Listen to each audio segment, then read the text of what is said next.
నమస్తే, welcome to స్వతంత్ర. నేను మురళి. ముందుగా హెడ్లైన్స్ చూద్దాం. ఏపీలో ఎన్నికలకు ఏర్పాట్లు చేస్తున్నాం. వాలంటీర్లను ఎన్నికల విధుల నుంచి తొలగించామన్న ఈసీ. వైసీపీ ఎన్నికల కుట్రలను అడ్డుకోవాలి. జగన్ సర్కార్పై చంద్రబాబు సీరియస్.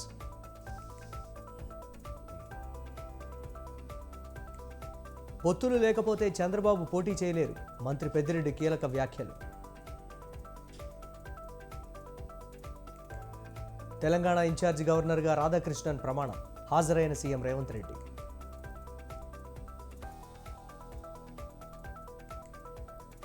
తన అరెస్ట్ అక్రమం అంటూ కవిత పిటిషన్ స్వీకరించిన సుప్రీంకోర్టు. ఎల్లుండి విచారణ. ఎన్నికల పేరుతో కాలయాపన చేయొద్దు. కేసీఆర్ ప్రభుత్వంలా మోసం చేయవద్దన్న బండి.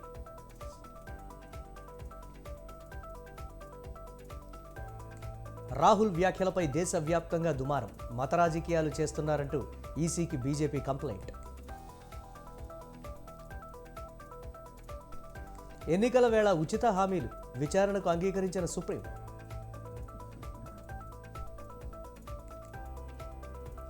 స్వల్ప లాభాల్లో ముగిసిన స్టాక్ మార్కెట్లు. సెన్సెక్స్ 89 పాయింట్లు, నిఫ్టీ 21 పాయింట్లు లాభం.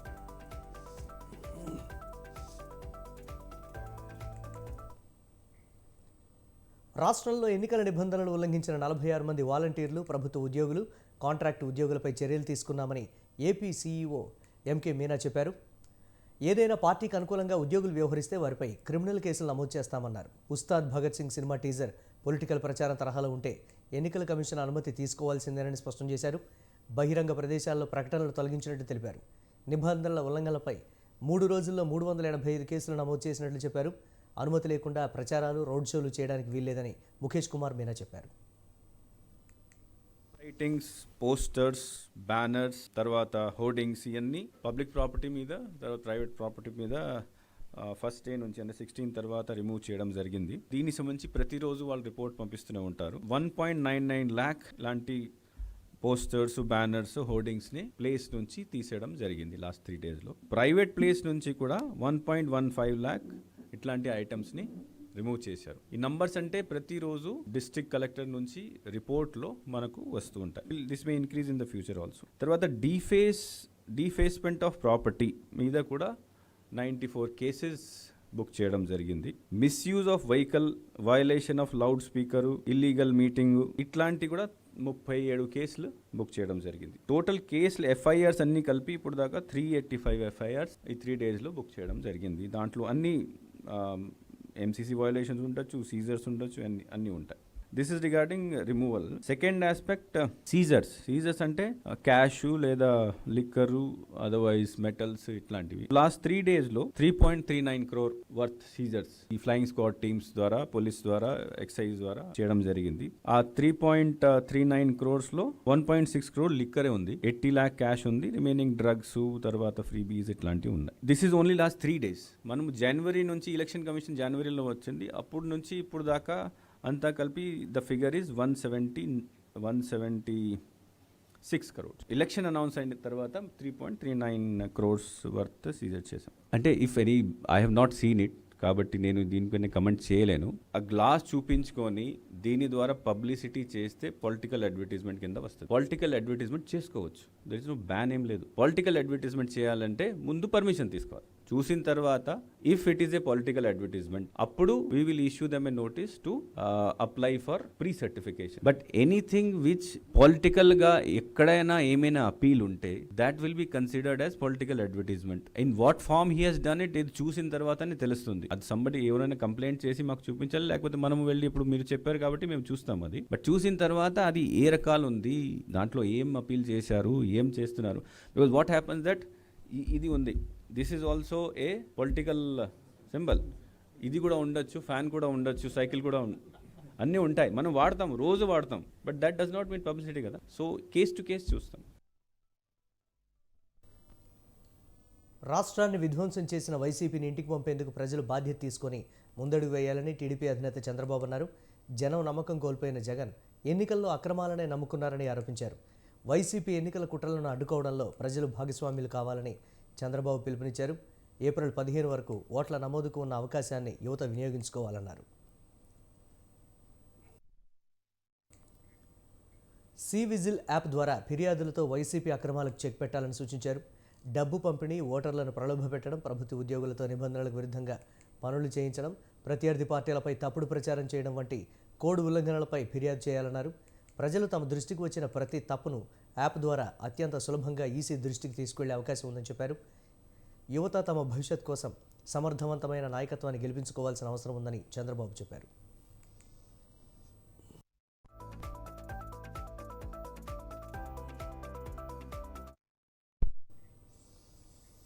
ఎన్నికలు సమీపిస్తున్న వేళ వైసీపీలో భారీ చేరికలు కొనసాగుతున్నాయి. అమరావతిలోని సీఎం క్యాంపు కార్యాలయంలో జగన్ సమక్షంలో జనసేన పిఠాపురం మాజీ ఇన్ఛార్జ్ మాకినేడి శేషకుమారి చేరారు. పార్టీలోకి సాదరంగా ఆహ్వానించారు సీఎం జగన్.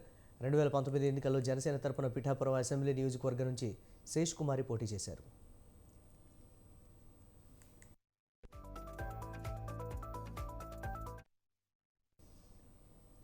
మరోవైపు వైసీపీలోకి రాధారంగా మిత్రమండలి రాష్ట్ర అధ్యక్షుడు వంగవేటి నరేంద్ర చేరారు. కండువా కప్పి పార్టీలోకి సాదరంగా ఆహ్వానించారు. వైఎస్ఆర్ కుటుంబానికి, వంగవేటి కుటుంబానికి మంచి సంబంధాలున్నాయని అన్నారు. రాధ చేసిన తప్పు నేను చేయకూడదనే వైసీపీలో చేరారని నరేంద్ర తెలిపారు.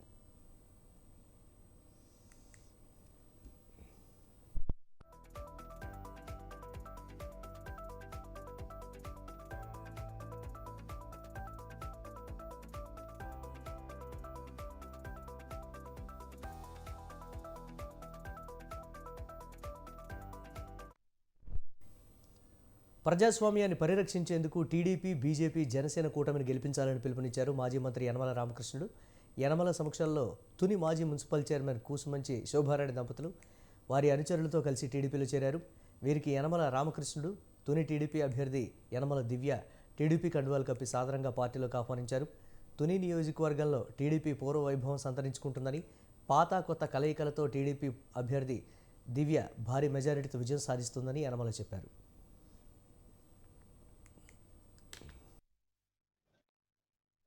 జిల్లాలో కానీ ఎక్కడైనప్పటికీ కూడా దానికి తోడు ఈ రోజున మనకి ఓటమి ఏర్పడింది.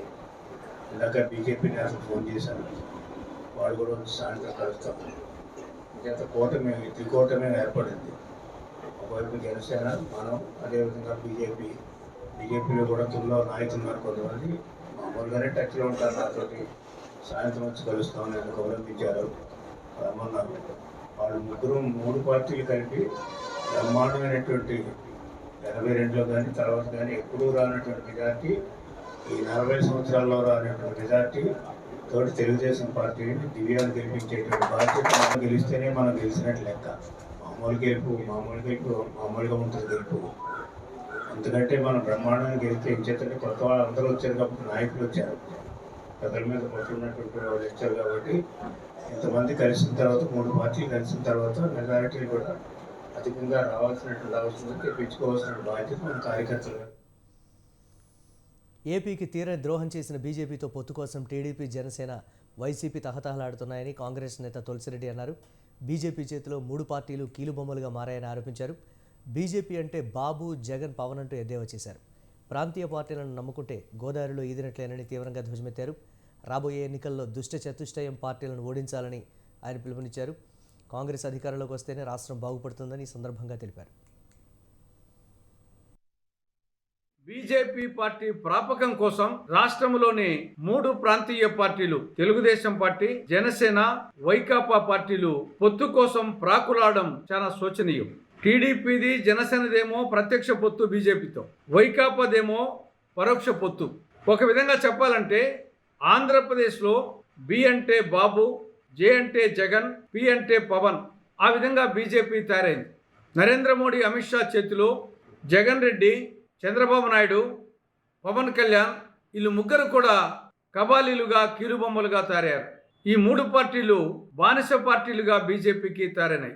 జగన్ రెడ్డి ఏమో భజన్ రెడ్డిగా, చంద్రబాబు నాయుడు ఏమో చెక్క భజన్ నాయుడుగా, పవన్ కళ్యాణ్ ఏమో భజన్ కళ్యాణ్గా నరేంద్ర మోడీకి, అమిత్ షాకు తయారైనారు. కాబట్టి ఈ ప్రాంతీయ పార్టీలు నమ్ముకుంటే కుక్క తోక పట్టుకొని గోదావరి దినట్లే. తెలుగుదేశం పార్టీకి బాబుకు ఓటేసినా బీజేపీకి ఓటేసినట్లే, జగన్ పార్టీకి ఓటేసినా బీజేపీకి ఓటేసినట్లే, పవన్ పార్టీకి ఓటేసినా బీజేపీకి ఓటేసినట్లే. ఏమాత్రం బలం లేని ఏపీ పోలీసు ఉన్నతాధికారులు ఫోన్ ట్యాపింగ్ పాల్పడుతున్నారని టీడీపీ పాలిట్ బ్యూరో సభ్యుడు బోండా ఉమామహేశ్వరరావు అన్నారు. టీడీపీ అధినేత చంద్రబాబు, జనసేన అధినేత పవన్ కళ్యాణ్ ఈసీ ఉన్నతాధికారుల ఫోన్ ట్యాపింగ్ చేస్తున్నారని ఆరోపించారు. తెలంగాణలో విచ్చలవిడిగా ఫోన్ ట్యాపింగ్ చేసినట్లే ఏపీలోనూ జరుగుతోందన్నారు. ఐపీఎస్ రూల్స్కు బదులు వైఎస్ఆర్సీపీ రూల్స్ను కొందరు అధికారులు అమలు చేస్తున్నారన్నారు. కేంద్ర ఎన్నికల సంఘం జోక్యం చేసుకుని వీరిని వెంటనే తొలగించాలని బోండా ఉమ డిమాండ్ చేశారు.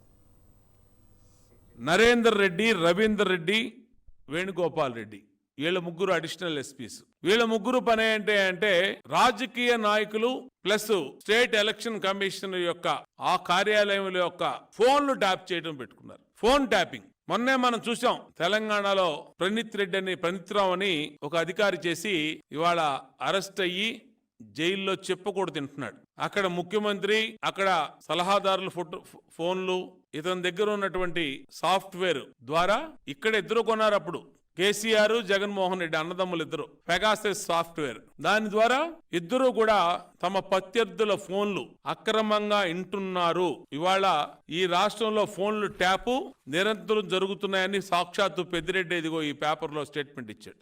ఇంకొక మంత్రి అమర్నాథ్ రెడ్డి ఇద్దరు ఇచ్చినటువంటి స్టేట్మెంట్స్ కూడా నేను ప్రెస్ క్లిప్పింగ్స్ కూడా చూపిస్తా ఉన్నా. అంటే ఈ రాష్ట్రంలో ఫోన్ ట్యాపింగ్ జగన్మోహన్ రెడ్డి ప్రభుత్వం నిరంతరం చేస్తా ఉంది. సీఎం రేవంత్ రెడ్డిపై బీఆర్ఎస్ వర్కింగ్ ప్రెసిడెంట్ కేటీఆర్ తీవ్రంగా మండిపడ్డారు. సీఎం గారు రైతులంటే మీకు ఎందుకంత చిన్నచూపు అని ప్రశ్నించారు. పంటలు ఎండుతున్నా, వడగండ్లు పడుతున్నా ఢిల్లీ పెద్దల చుట్టూ ప్రదక్షిణలు చేస్తున్నారే తప్ప రైతుల గోడు పట్టించుకోవడం లేదు ఎందుకని ప్రశ్నించారు. ఎన్నికల గోల తప్ప రైతులపై కనికరం లేదా అని ప్రశ్నించారు కేటీఆర్. ప్రజాపాలన అంటే 24/7 రాజకీయాలేనా? పార్టీ ఫిరాయింపులపై ఉన్న దృష్టి పంట నష్టంపై లేదా అని కేటీఆర్ ప్రశ్నించారు.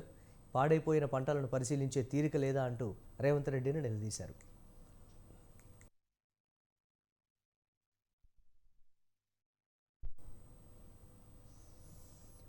రైతుల విషయంలో ఎన్నికల పేరుతో కాలయాపన చేయవద్దని బీజేపీ జాతీయ ప్రధాన కార్యదర్శి బండి సంజయ్ అన్నారు. రైతులను ఆదుకునే విషయంలో తాము సహకరిస్తామని చెప్పారు. కేసీఆర్ ప్రభుత్వంలా కాంగ్రెస్ ప్రభుత్వం కూడా రైతులను మోసం చేయకూడదని హితవు పలికారు. పంట నష్టపోయిన రైతులను ప్రభుత్వం ఆదుకోవాలని విజ్ఞప్తి చేశారు. సిరిసిల్ల జిల్లా రైతులను ఆదుకోవాలన్నారు. రైతులు అప్పులు చేసి పంటలు వేశారని, చేతికి వచ్చే సమయానికి అకాల వర్షాల కారణంగా నీట మునిగిందని తెలిపారు. ఎకరాకు 25,000 నష్టపరిహారం ఇవ్వాలని, 2 లక్షల రుణమాఫీ వెంటనే చేయాలన్నారు. పంటల బీమా అమలు చేయాలని బండి సంజయ్ డిమాండ్ చేశారు.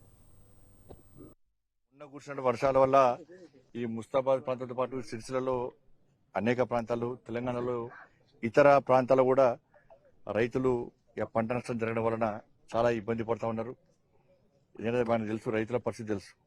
పంట వేసేదానిక అప్పులు చేసి పంట వేయాలి.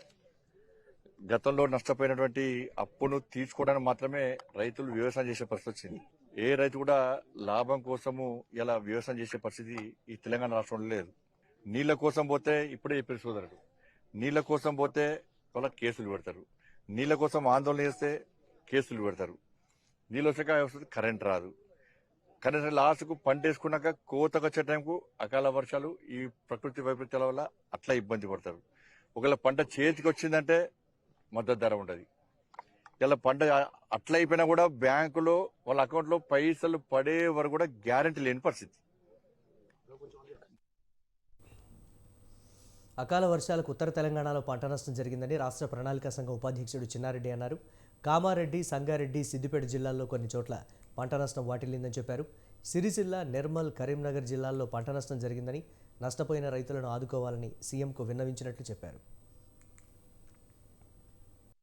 ఇంకేదో ప్రచారం ఇవాళ ప్రతిపక్షాల వాళ్ళు చెప్పుకోవడానికి ఏమీ లేక, ఒక పక్క హరీష్ రావు గారు, ఇంకో పక్క కేటీఆర్ గారు, ఇంకా కొంతమంది ప్రతిపక్ష నాయకులు వారు ట్విట్టర్ అని, లేకపోతే ఎక్స్ అని, లేకపోతే ఇంకేదో ప్రచార మాధ్యమాల్లో పోస్ట్ చేస్తూ పోతూ ఉన్నారు. ఎవరో రాసిచ్చినటువంటివి వాళ్ళ పేరు మీద వాళ్ళ ఖాతాలో పోస్ట్ చేయడం జరుగుతూ ఉంది. ప్రభుత్వాన్ని బ్లేమ్ చేద్దామన్న ఉద్దేశంతో వాళ్ళు ఆరోపణలు చేస్తూ ఉన్నారు. కానీ ప్రభుత్వం పార్లమెంట్ ఎలక్షనే, అభ్యర్థుల ఎంపికనే. రాహుల్ గాంధీ గారి పాదయాత్ర ముగింపు సమావేశం ముంబైలో జరిగింది. ఆ సమావేశం ఒక కాంగ్రెస్ పార్టీ ముఖ్యమంత్రిగా, కాంగ్రెస్ పార్టీ నాయకులుగా చాలామంది ముంబైలో జరిగిన సభకు అందరూ హాజరైనారు. వాళ్ళ విధి కూడా రైతులను ఆదుకోవాలని ప్రాజెక్టుల గేట్లు ఎత్తమంటే రాజకీయ గేట్లు ఎత్తామని కాంగ్రెస్ నేతలు అంటున్నారని మాజీ మంత్రి నిరంజన్ రెడ్డి అన్నారు. అకాల వర్షాలతో పంటలకు నష్టం జరిగిన రైతులు బాధలో ఉంటే ఒక్క మంత్రి కూడా వారికి భరోసా ఇవ్వడం లేదన్నారు. పంట నష్టపోయిన రైతులకు ఎకరాకు 10,000 నష్టపరిహారం ఇవ్వాలని డిమాండ్ చేశారు. రైతులను దెబ్బ కొడుతున్న రేవంత్ సర్కార్ది అన్ని రంగాల్లో మెగా మోసం వంచన అని విమర్శించారు ఆయన. వ్యవసాయం వద్దనే పరిస్థితులను కాంగ్రెస్ కల్పించిందని, 100 రోజుల్లోనే వ్యవసాయాన్ని అతలాకుతలం చేశారని ఆయన ఆగ్రహం వ్యక్తం చేశారు. గురి చేస్తూ ఉంది. రెండో వైపు అకాల వర్షాలు, వడగళ్ల వానతోన ఆదిలాబాద్ కానీ, నిజామాబాద్ కానీ, కామారెడ్డి కానీ, సిద్దిపేట ప్రాంతంలో కానీ, కరీంనగర్లో కానీ వేలాది ఎకరాలలో వడగళ్ల వానతో, రాళ్ల వానతో పంట నష్టం జరిగింది.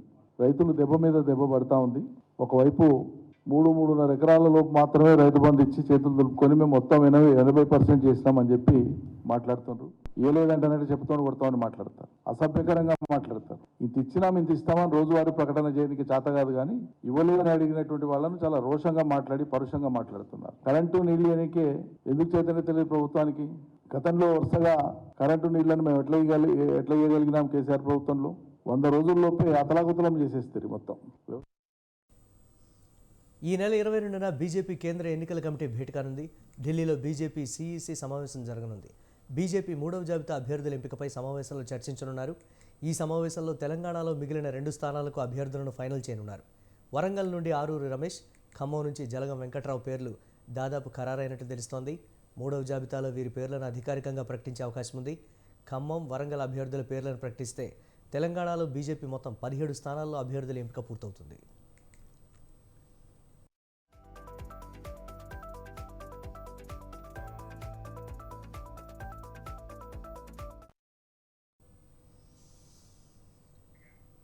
సొంత ఇంటి కల నెరవేర్చడంలో తన వంతు కృషి చేస్తానని మల్కాజ్గిరి బీజేపీ అభ్యర్థి ఈటెల రాజేందర్ అన్నారు. పార్లమెంట్ ఎన్నికల్లో బీజేపీ సొంతంగా 370కి పైగా సీట్లు గెలుస్తుందని ధీమా వ్యక్తం చేశారు. తెలంగాణ ఉద్యమకారుడిగా తన చరిత్ర ప్రజల కళ్ల ముందు కదలాడుతోందన్నారు. మోదీ సహకారంతో స్కిల్ డెవలప్మెంట్ సంస్థలతో make in India, made in India నినాదంతో ఉపాధి అవకాశాలు కల్పిస్తానని ఈటెల స్పష్టం చేశారు. ఆ డబ్బులు పే చేసే కెపాసిటీ లేక అనేక సార్లు అప్పులు చేసి వైద్యం చేయించుకోవడం, అప్పులు చేసి కూడా చివరి మనిషిని పోగొట్టుకొని తిరిగి వచ్చిన సందర్భాలు చాలా ఉన్నాయి. కాబట్టి ఇవాళ భారత ప్రభుత్వ పరంగా ఉండేటువంటి ఆ వైద్యపరమైనటువంటి ఆయుష్మాన్ భారతే కాకుండా ఇక్కడ వైద్య సౌకర్య కల్పనలో ఇప్పటికే ఎయిమ్స్ లాంటి ఇన్స్టిట్యూట్ వచ్చింది. కాబట్టి మరింత చేరువగా వైద్యాన్ని అందించే ప్రయత్నం తప్పకుండా చేస్తా అని చెప్పి ఈ సందర్భంగా ఈ ప్రజానీకానికి నేను హామీ ఇస్తా ఉన్నాను. స్థానికంగా డ్రైనేజ్ వ్యవస్థ చక్కగా లేదు, సిమెంట్ రోడ్లు చక్కగా లేవు, అసలు ట్రాన్స్పోర్ట్ చక్కగా లేదు, అస్తవ్యస్తంగా ఇవాళ ఉన్నాయి. కాబట్టి అలాంటి అస్తవ్యస్తమైన ఈ సమస్యల పరిష్కారంలో మీ బిడ్డగా ఇవాళ నేను వేరే వాళ్ళకి దరఖాస్తు పెట్టి దండం పెట్టి అక్కర్లేదు. బాజాప్తా కేంద్రంలో మోడీ గారి సర్కారే ఉంటుంది. కాబట్టి మోడీ గారి సర్కార్ అండదండలతో ఇవాళ ఈ నియోజకవర్గ అభివృద్ధి కోసం తప్పకుండా ప్రయత్నం చేస్తా అని చెప్పి ఈ సందర్భంగా మల్కాజిగిరి ప్రజానికానికి నేను విజ్ఞప్తి చేస్తున్నాను, హామీ. రాబోయేది కాంగ్రెస్ డబుల్ ఇంజన్ సర్కారని ఎమ్మెల్సీ జీవన్ రెడ్డి అన్నారు. కేంద్ర ప్రభుత్వం వ్యవసాయ ఉత్పత్తులకు కనీస మద్దతు ధర కల్పించడం ప్రధానమైన అంశమని చెప్పారు. రుణగ్రస్తుడైన రైతును రుణ విముక్తుడిని చేయడానికి యూపీఏ ప్రభుత్వం ఏకకాలంలో ₹1,00,000 రుణమాఫీ చేసిందని గుర్తు చేశారు. దేశ భవిష్యత్తును నిర్ణయించేది యువత అని, అలాంటి యువతకు ఉద్యోగ ఉపాధి కల్పన ప్రభుత్వాల బాధ్యత అని చెప్పారు. 2014లో సంవత్సరానికి 2 కోట్ల ఉద్యోగాలు ఇస్తారన్న మోదీ 10 ఏళ్లలో ఒక్క ఉద్యోగం కూడా కల్పించలేకపోయాడని ఆరోపించారు. మరి రైతుకు 1,00,000, 2 లక్షలు మాఫీ చేస్తే సోమరిపోతు అవుతారని నువ్వు భావిస్తే మరి అంబానీ అదానీ లాంటి వాళ్ళు సోమరిపోతులు గారే. అదే యూపీఏ ప్రభుత్వం రైతుకు అండగా నిలబడే విధంగా, రైతు సంక్షేమాన్ని కాంక్షించే ప్రభుత్వంగా ఆనాడు యూపీఏ చైర్పర్సన్ సోనియా గాంధీ గారు ఏదిస్తుందో ఎన్నికల్లో ఏ విధమైన వాగ్దానం లేకుండా ₹1,00,000 రుణమాఫీ. ఇదైతే 5 ఏళ్ళ మారదు కదండి. ఇప్పుడు డబుల్ ఇంజన్ అంటే ఏం కావాలి? కేంద్రంలో కాంగ్రెస్ రావాలి. మరి ఇంకా డబుల్ ఇంజన్ సర్కార్, మేము డబుల్ ఇంజన్ అని చెప్పి అంటున్నాం. మా కేంద్రంలో కూడా కాంగ్రెస్ గెలిస్తే రేపు పార్లమెంట్ సభ్యుడు ఎవరు? కాంగ్రెస్, బీఆర్ఎస్ 2 పార్టీలు ఒక్కటేనని అన్నారు మెదక్ పార్లమెంట్ అభ్యర్థి రఘునందన్ రావు. సిద్దిపేట జిల్లాలో బీజేపీ ముఖ్య కార్యకర్తల సమావేశంలో పాల్గొన్న ఆయన 400 స్థానాలతో బీజేపీ అధికారంలోకి వస్తుందని ధీమా వ్యక్తం చేశారు. కాంగ్రెస్, బీఆర్ఎస్ 2 పార్టీలు ఒక్కటేనని అన్నారు మెదక్ పార్లమెంట్ అభ్యర్థి రఘునందన్ రావు. సిద్దిపేట జిల్లాలో బీజేపీ ముఖ్య కార్యకర్తల సమావేశంలో పాల్గొన్నారు ఆయన.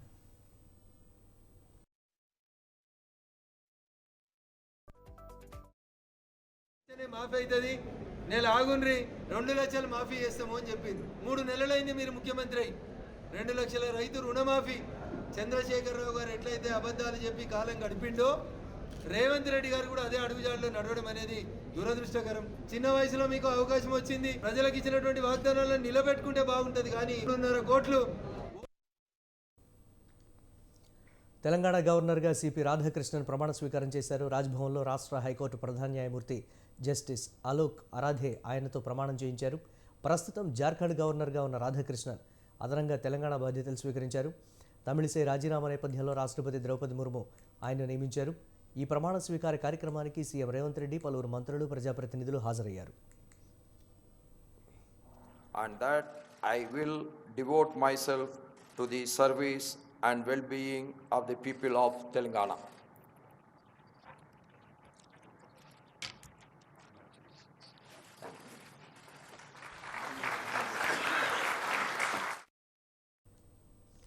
తెలంగాణలో సంచలనం సృష్టించిన ప్రజాప్రతినిధుల ఫోన్ ట్యాపింగ్ కేసులో ప్రధాన నిందితుడైన ఎస్ఐబి మాజీ డీఎస్పీ ప్రణీత్రావు దాఖలు చేసిన పిటిషన్పై వాదనలు ముగిశాయి.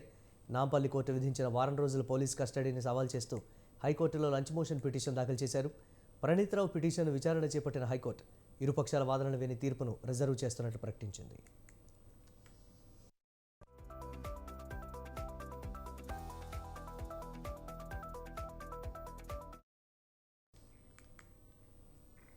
నారా భువనేశ్వరి చేపట్టిన నిజం గెలవాలి కార్యక్రమం అన్నమయ్య జిల్లా రాయచోటి నియోజకవర్గానికి చేరుకుంది. చంద్రబాబు అరెస్టుతో మృతి చెందిన రెడ్డమ్మ కుటుంబాన్ని భువనేశ్వరి పరామర్శించారు. అనంతరం బాధిత కుటుంబానికి 3 లక్షల రూపాయల చెక్కును అందించారు. తమ కుటుంబానికి పార్టీ ఎల్లప్పుడూ అండగా ఉంటుందని తెలిపారు. వైసీపీ 10 ఏళ్ల పాలనలో రాష్ట్రం అన్ని విధాలా నష్టపోయిందని విమర్శించారు. వైసీపీ అరాచక పాలనకు స్వస్తి పలకాలన్నారు. ఇంకా మిగిలేది మనకు 1.5 నెల, ఒక 60 రోజులు ఎదుర్కోండి. ఎందుకంటారు 43 ఏళ్ళు నాకు పెళ్ళై 44 ఏళ్ళు, కృష్ణా జిల్లా 19 ఏళ్ళే. నేను పక్కా రాయాల్సిందే మీతో పాటు. నేను నాకు పెద్ద ఆయన పౌరుషం కొంచెం ఎక్కువే ఉంది, అందుకే నాకు రాయాల్సిందే. హైదరాబాద్ రాడిసన్ హోటల్ డ్రగ్ కేసులో మరొక నిందితుడు పోలీసులకు చిక్కాడు. పోలీసులు పరారీలో ఉన్న డ్రగ్ పెడ్లర్ రెహమాన్ను అరెస్ట్ చేశారు.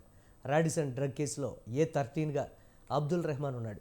రాడిసన్ డ్రగ్స్ కేసులో రెహమాన్ అనే నిందితుడిని అరెస్ట్ చేశామని మాదాపూర్ డీసీపీ వినీత్ తెలిపారు. రెహమాన్తో పాటు ఢిల్లీకి చెందిన మరొకరిని అరెస్టు చేశామని ఆయన వెల్లడించారు. 11 గ్రాముల MDMA స్వాధీనం చేసుకున్నామని డీసీపీ వినీత్ చెప్పారు. ఢిల్లీ నుంచి డ్రగ్స్ తీసుకొచ్చి హైదరాబాద్లో విక్రయిస్తున్నారని తెలిపారు. గోవా, బెంగళూరు వంటి మెట్రో నగరాల్లో కూడా డ్రగ్స్ అమ్ముతున్నారని చెప్పారు. ఇతను is resident of New Delhi. So ఇతను కూడా పట్టుకోవడం జరిగింది. వీళ్ళ ఆధ్వర్యంలో మనం 11 grams of MDMA, mobile phones 7 and 1 jaguar car దీన్ని స్వాధీనం తీసుకున్నాం. అండ్ వీళ్ళ మీదే ఈ సయ్యద్ అబ్దుల్ రెహమాన్ అని ఎవరున్నారు, అతని మీదే ఇప్పటి వరకు 6 కేసెస్ ఉన్నాయి. సో బచ్చిబోల్లో 2 కేసులు, అలాగే మలక్పేట్, చాదర్ఘాట్, జగదాద్రి గుట్ట అండ్ దబీర్. తెలంగాణ మాజీ గవర్నర్ తమిళిసై సౌందరరాజన్ తిరిగి బీజేపీలో చేరారు. చెన్నైలో కేంద్ర మంత్రి కిషన్ రెడ్డి సమక్షంలో ఆమె పార్టీ తీర్థం పుచ్చుకున్నారు. కాషాయ కండువా కప్పి తమిళిసైని పార్టీలోకి సాదరంగా ఆహ్వానించారు కిషన్ రెడ్డి. ఈ కార్యక్రమంలో తమిళనాడు బీజేపీ రాష్ట్ర అధ్యక్షుడు అన్నామలై పాల్గొన్నారు. 2 రోజుల క్రితం తెలంగాణ గవర్నర్ పదవికి తమిళిసై రాజీనామా చేశారు. గవర్నర్గా తమిళిసై 2019 సెప్టెంబర్ 8న బాధ్యతలు చేపట్టగా 4 ఏళ్ల 6 నెలల 10 రోజుల పాటు పనిచేశారు. లోక్సభ ఎన్నికల్లో బీజేపీ నుంచి ఎంపీగా పోటీ చేస్తున్నందున తమిళిసై రాజీనామా చేశారు. తమిళనాడులో బీజేపీ ఎంపీ అభ్యర్థిగా ఆమె పోటీ చేయనున్నట్లు తెలుస్తోంది.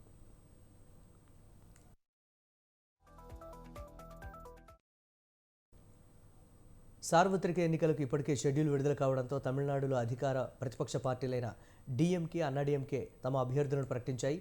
DMK నేతల సమక్షంలో తమిళనాడు ముఖ్యమంత్రి MK స్టాలిన్ మేనిఫెస్టో విడుదల చేశారు.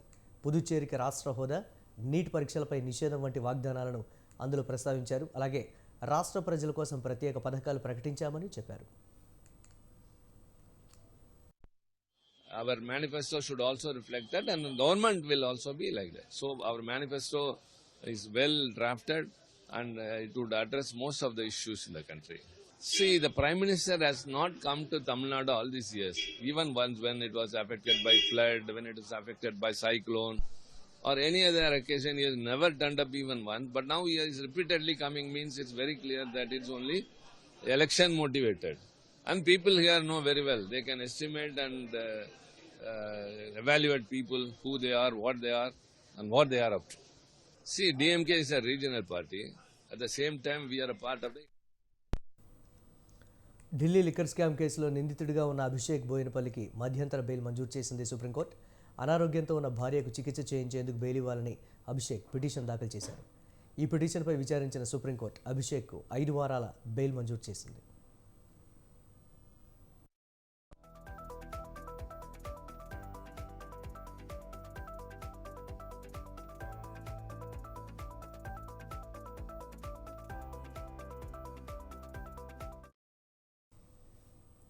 క్యాన్సర్ మహమ్మారికి సంబంధించి నివ్వెరపోయే వాస్తవాలను వెల్లడించింది తాజా అధ్యయనం.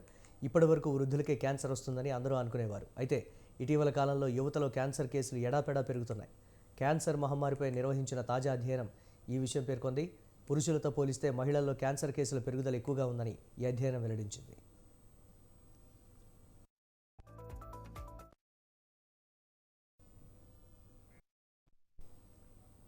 ప్రపంచవ్యాప్తంగా క్యాన్సర్ రేటు పెరిగింది. ఇటీవలి కాలంలో ప్రధానంగా 40 ఏళ్లలోపు వారిలో క్యాన్సర్ కేసులు ఎక్కువయ్యాయి. కొన్నిసార్లు 20 ఏళ్లలోపు వారిలో కూడా క్యాన్సర్ లక్షణాలు కనిపిస్తున్నాయి. క్యాన్సర్పై ఇటీవల జరిగిన ఓ అధ్యయనం ఈ విషయం వెల్లడించింది. అగ్రరాజ్యమైన అమెరికా కూడా ఇందుకు మినహాయింపు కాదు. అయితే అమెరికాలో ఒక్కో రాష్ట్రంలో ఒక్కో టైప్ క్యాన్సర్ కనిపిస్తోంది. 40 ఏళ్లలోపు వారు రకరకాల క్యాన్సర్లతో ఆసుపత్రుల్లో చేరుతున్నారు. అయితే ఒక్కో దేశంలో ఒక్కో రకం క్యాన్సర్ మహమ్మారి యువతను బలి తీసుకుంటోంది. కాగా 2030 వరకు ప్రపంచవ్యాప్తంగా 30% క్యాన్సర్ పెరుగుదల ఉంటుందని వైద్య రంగ నిపుణులు హెచ్చరిస్తున్నారు.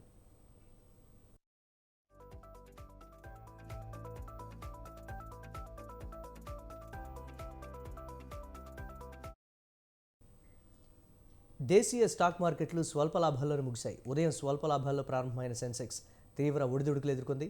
చివరకు 89.64 పాయింట్ల లాభంతో 72,101 వద్ద ముగిసింది. నిఫ్టీ 21 పాయింట్ల లాభంతో 21,839 వద్ద స్థిరపడింది.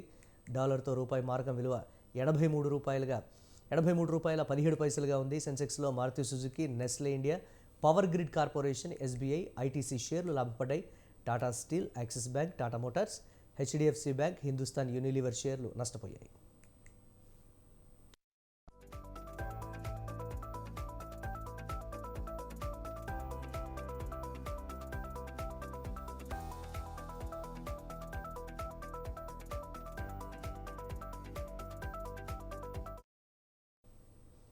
ఇవి ఇప్పటి వరకు అప్డేట్స్. కీప్ వాచింగ్ స్వతంత్ర.